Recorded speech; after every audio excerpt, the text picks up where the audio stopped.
I can look at our 25th anniversary photo and remember how unhappy I was back then. I'd just spent the better part of an hour outside the building where the party was being held, attempting to console my fussy baby and wondering if ours was even a marriage to celebrate. It wasn't always like that. We'd met at college in the summer of 1978.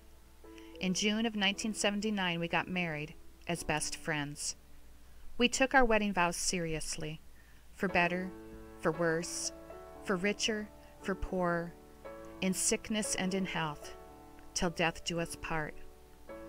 Less than 10 months after our marriage, our honeymoon baby was born, and more babies followed. Our 8th baby was born in 2003. It took 8 babies to get David's brown eyes and my cleft chin. It wasn't always easy juggling bills and babies. I struggled just to maintain a sense of self through my mothering style and homeschooling. Writing was a creative outlet that may have kept me sane some days. I didn't have the energy or the time to work on a marriage relationship, too.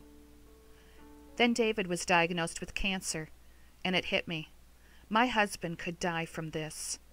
I made a commitment to be the best caregiver I could be through treatment that involved surgery, radiation, chemotherapy, and a clinical trial drug.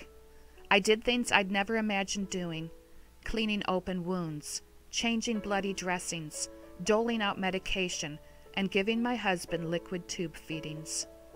I remember kneeling in front of him one day after he'd collapsed in a chair with exhaustion. I removed his socks and shoes and began rubbing his feet. In 27 years of marriage, I'd never touched his feet. I looked up and there were tears in his eyes. For the first time in a very long time, I was putting my husband first, and in doing so, a wonderful thing was happening. We were falling in love all over again. Celebrating our new life after cancer, we bought our first house in February 2008 at the ages of 48 and 56. The following years were the best years of our marriage.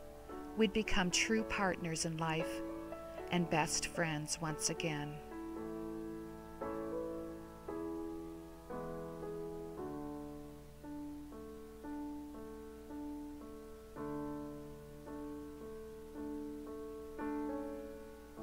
My husband, my beloved, my best friend, a 5-year cancer survivor, died unexpectedly of a heart attack in March 2012, the day before what would have been his 61st birthday.